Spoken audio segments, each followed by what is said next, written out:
An ingenious and carefully crafted plan often proves flawless only in theory. During its implementation, a multitude of nuances, difficulties, and peculiarities usually emerge that were originally overlooked for certain reasons. However, the main reason for failure can be inconsistency, illogical actions, and foolish mistakes by those carrying out the plan. The story of an Iraqi emigrant named Sharaban is a vivid example of the unpredictable, horrific, and completely senseless consequences that an uncontrollable thirst for revenge can lead to. Her desire to settle the score with her ex-husband completely clouded her mind, led to an obsession, and completely destroyed her personality. The saddest part is that the only victim in this whole situation was an innocent girl who had confided in the killer. Sharaban was born on April 30, 1999, into a simple family in a small village in Iraq. When the girl was 6 years old, her parents emigrated with her to Germany and settled in Ingolstadt, where she attended school. Although her mother and father were rather strict and religious people who tried to instill the traditional values of their homeland in their daughter, she nevertheless grew up in another country and absorbed its culture. From a young age, Sharaban demonstrated her difficult, independent, and very rebellious nature. She always did what she wanted, went against the grain, and wanted to be free of prejudice and be a modern girl. The student dreamed of pursuing a career in the beauty industry, becoming a famous stylist or beauty blogger. Sharaban watched online instructional videos on makeup techniques and spent all her pocket money on cosmetics. She was convinced that in the future she would open her own beauty salon or even launch her own cosmetics line. However, to achieve her goals, Sharaban often resorted to hysteria, banal manipulation, and victimization. One way or another, she always achieved what she wanted. At the age of 15, the girl met a young man named Ruan who was 17 at the time. The boy was also from Iraq, but like Sharaban, had moved to Germany with his family as a child. The teenagers had a lot in common, they quickly became close, and a romantic relationship developed between them. Knowing that their parents would not approve of this union, the young people tried to keep their affair secret from everyone, meeting secretly in various remote locations on the outskirts of the city. One day, the two were accidentally discovered by Sharaban's cousin, but instead of betraying the young lovers, he decided to blackmail the girl and force her to have sex with him. Sharaban, however, refused to accept such treatment and told her parents everything, including the blackmail she had been subjected to by her relative. Her father and mother were shocked by this news, but the girl knew that her brother no longer had any leverage against her and that she would take care of everything herself. Her parents forbade their young heiress from meeting her chosen one, but their daughter didn't listen. She continued to meet with Ruan in secret, despite the constant family quarrels over the matter. As soon as she turned 18, they married, after which she had no contact with her father and mother for over a year. Ruan and Sharaban were both ambitious and dreamed of a happy and carefree life. Joining forces, they opened a small hair salon where the young woman worked as a makeup artist and beautician. They successfully built their business, which slowly grew and brought the couple increasing income. It seemed as if their dreams were about to come true and they would have a long and happy life ahead of them. The young couple's marriage was happy only for the first year. Sharaban turned out to be a very jealous, quarrelsome, and aggressive young woman with an explosive character. She literally made a mountain out of a molehill. And while the couple initially only argued at home, over time the young woman began to make scenes in public as well. Sharaban was jealous of every man who looked at her husband, sometimes even attacking female customers of the salon if they seemed to be making eyes at Ruana. Her aggressive behavior had a negative impact on the family business, but there was no stopping her. Married life spiraled into a series of scandals and quarrels. One day, Sharaban threw a tantrum in front of her husband, right in the cafe where they usually had lunch during their break. She threw everything she could get her hands on at him, hitting the guests at the next table with their dessert. After this incident, the owner of the establishment declared the couple persona non grata and forbade them from entering the establishment. The scandal caused a stir and was hotly debated by locals and everyone who knew the couple. However, public condemnation and her reputation as a scandalmonger had no effect on Sharaban's provocative behavior. Her heated arguments with her husband increasingly escalated into physical altercations, with Ruan always being the victim, as he couldn't afford to defend himself against the young woman. Nevertheless, there was no talk of divorce and both seemed content with their situation. In 2020, when the pandemic began and a lockdown was imposed, the couple, who were constantly together in the same room, reconciled for a while and even found common ground again. A year later, after the restrictions were eased, the couple began to develop and expand their business with renewed vigor. Business was booming, and in 2021, the young woman bought a luxurious new black Mercedes-Benz. Having her own car gave Sharaban a feeling of complete freedom. She drove away whenever she wanted, didn't have to answer to anyone, and behaved boldly and provocatively.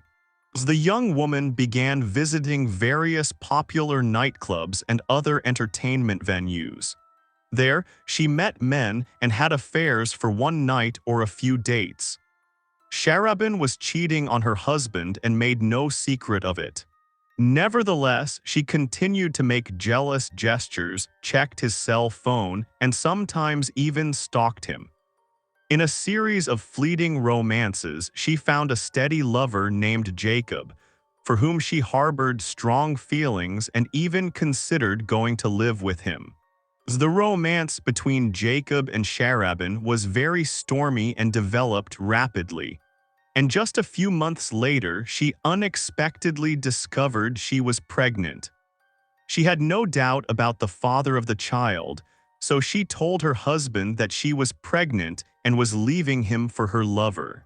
Ruan knew the marriage was beyond saving, but he could not allow such a disgrace. Furthermore, the young woman was shocked when Jacob unexpectedly announced that he was not ready to become a father and did not intend to marry.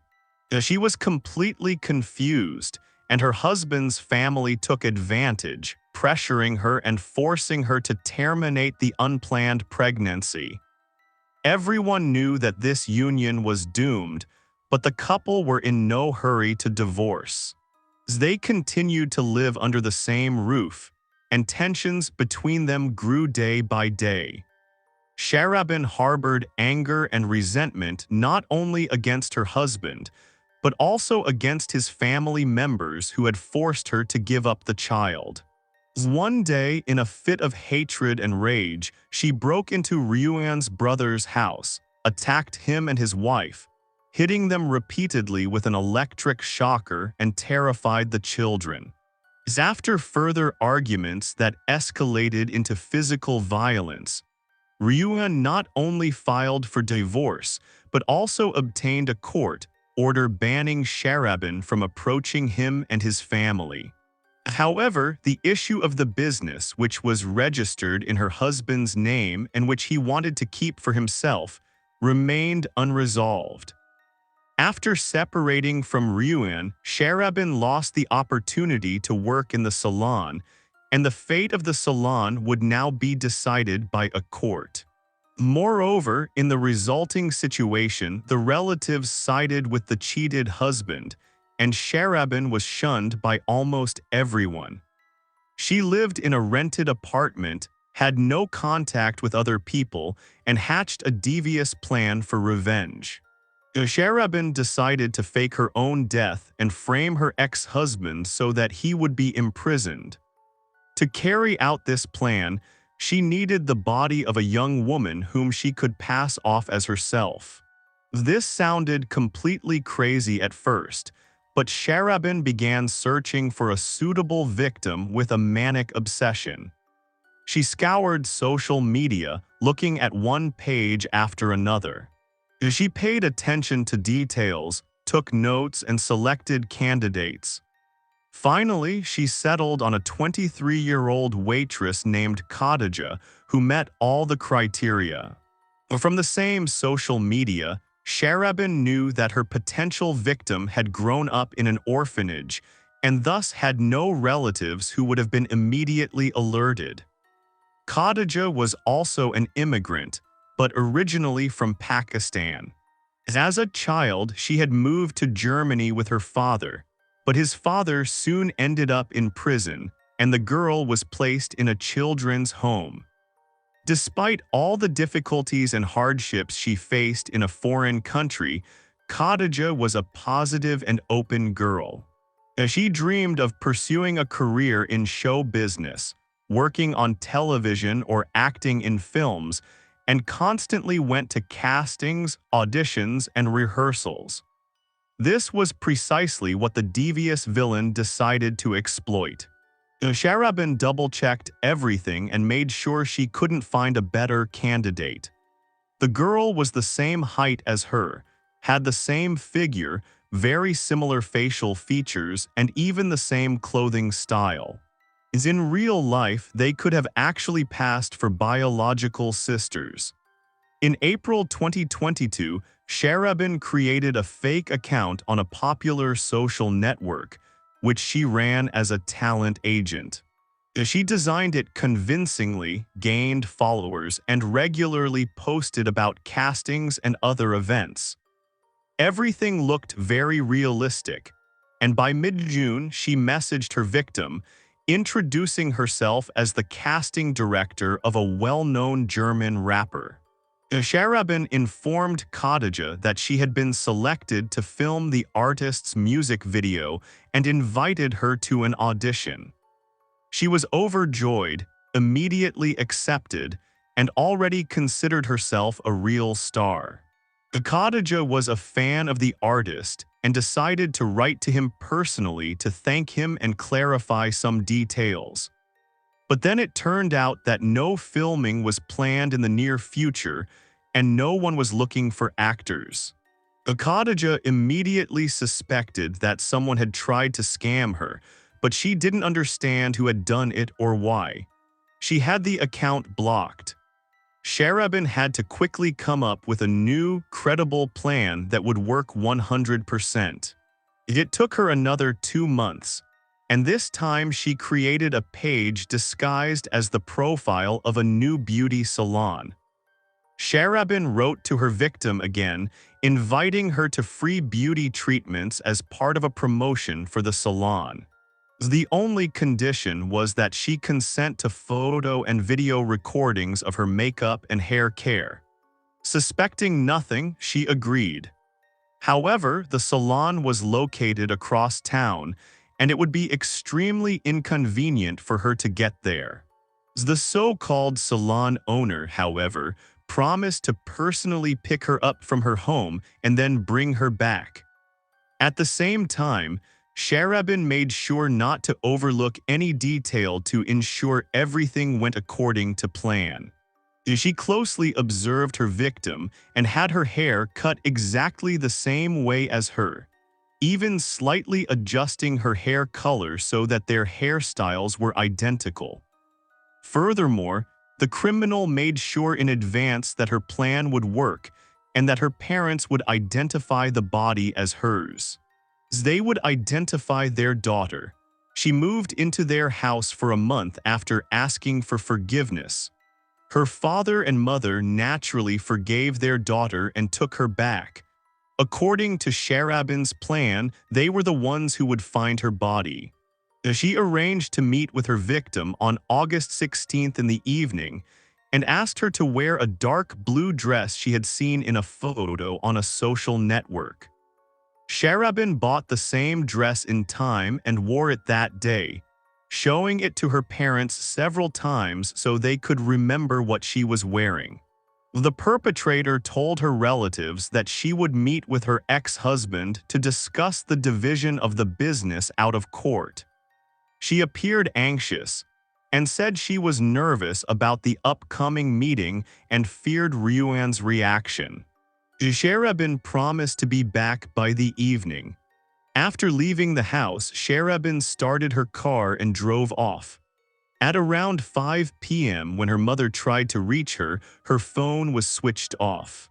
At first, this didn't particularly worry the family, but time passed and there was still no news of their daughter. When it was already completely dark, the parents raised the alarm and decided to search for Sharaban themselves. They drove toward their former son-in-law's house, but while still in the driveway of one of the streets, they saw their daughter's black Mercedes-Benz parked on the side of the road. They knew full well that their daughter would never leave her car like that, so something must have happened. The car's windows were tinted, and it was impossible to see what was going on inside in the darkness. Nevertheless, the parents saw a silhouette lying on the back seat through the windshield and tried to open the car, but were unsuccessful. They then called the police, reported the incident, and called an ambulance. The police officers who arrived opened the car and found the lifeless body of a young woman lying in a pool of blood in the back seat. Forensic experts later identified more than 50 stab wounds, most of which were aimed at the face, neck, and chest.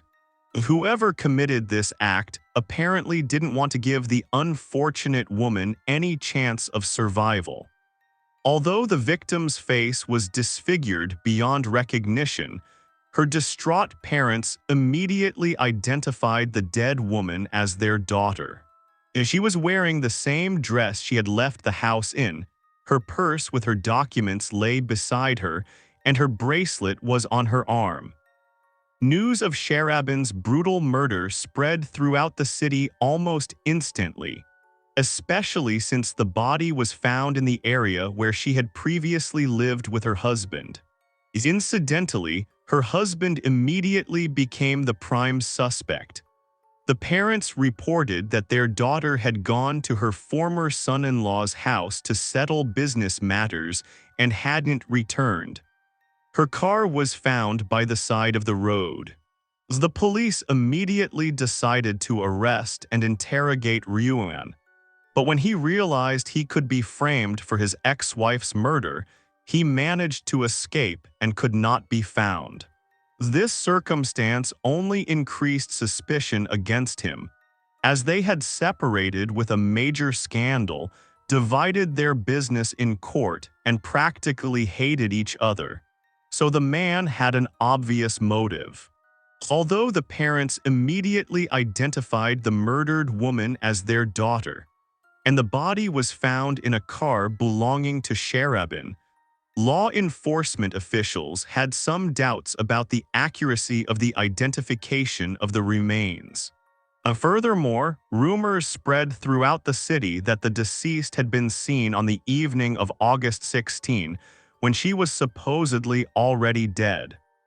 The deceased's face was severely disfigured, which was obviously done intentionally to make identification difficult. The day after the horrific discovery, a certain Samira reported her friend and colleague Khadidja missing, who had not been to the she had appeared at work and hadn't responded to calls or messages. The young woman was put on the wanted list, and a striking resemblance between the missing woman and Sharaban was noticed. A DNA test confirmed the suspicion. The body found in the car did not belong to Sharaban, but to the missing waitress named Khadidja. Furthermore, information surfaced that a few weeks earlier, someone had searched the internet for a hitman and promised €30,000 for an attack on the woman. It later emerged that Sharaban and her new lover, named Shekir, had been looking for the killer, but then changed their minds, believing they could handle the task themselves. They believed they had hatched a perfect plan whose main goal was to frame Ruan and put him in prison. However, the criminal pair hadn't thought through what they would do next. They were unable to piece together all the information to form a complete picture, but there was virtually no doubt that Sharaban was still alive. This woman, who had decided to fake her own death, didn't even bother to hide, even temporarily, but continued her normal life with her new boyfriend and accomplice in the city where everyone knew her. Sharaban was arrested 2 days after the crime when she went to a cafe for something to eat.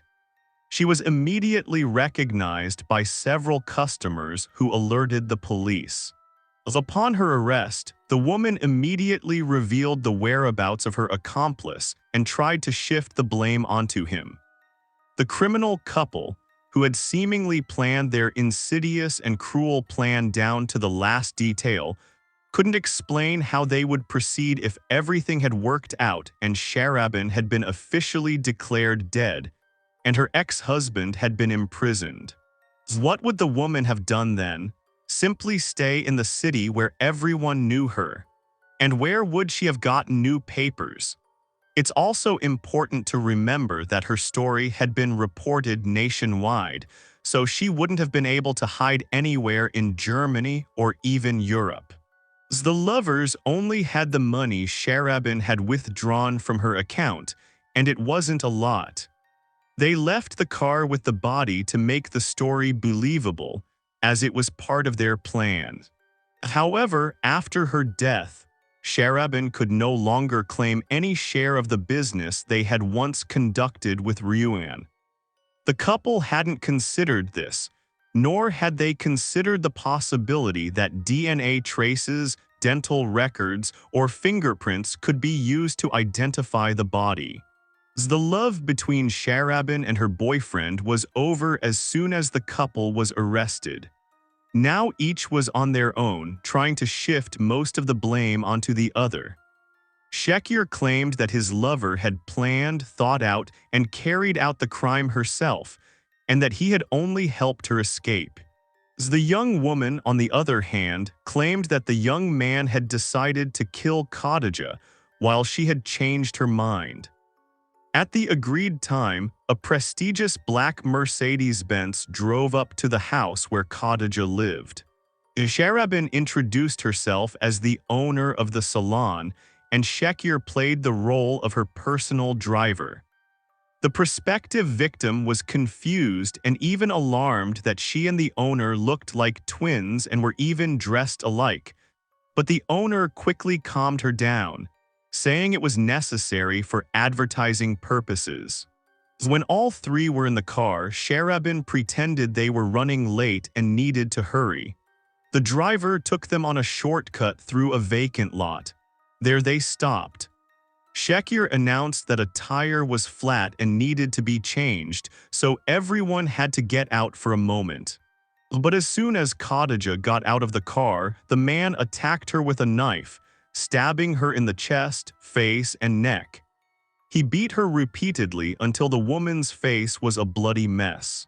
He then placed the body in the back seat and put on the clean clothes he had previously prepared and got back behind the wheel. The car's windows were tinted, so the criminal couple weren't too worried about anyone seeing anything. They stopped near Ruan's house, left the car on the side of the road, and got out without fear of being recognized or re-identified. The lovers checked into a hotel in another part of town and continued their normal lives, showing off in public places. Ruan, who had fled the city as soon as he learned of the crime, did not appear for over a year during the investigation. The man later explained that although he knew all suspicions against him had been dropped, he still preferred to stay hidden, fearing that his ex-wife, even behind bars, would find a way to take revenge on him. It should be noted that his fears were not unfounded, as Sharaban and Shekir did indeed try to eliminate unwanted witnesses during their imprisonment by hiring hitmen through other inmates. However, they were unsuccessful.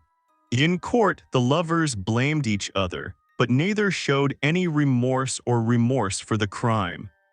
A man named Alan testified as a witness and confessed that he had responded to an ad for a hitman and offered his services, but had simply fled after receiving an advance payment of €5,000. Apparently, after that, the two decided to handle everything themselves. The con man feared that the police might track him down and suspect him of complicity in the murder, so he went to the police himself and told everything. In this whole loud and complicated case, one important element was missing: logic. No one doubted that Sharaban was primarily driven by the desire to take revenge on her ex-husband, but no one understood what the young woman planned to do next or how she intended to continue her life. As after killing someone to fake her own death, she continued to live in the same city and never spent a single day in hiding.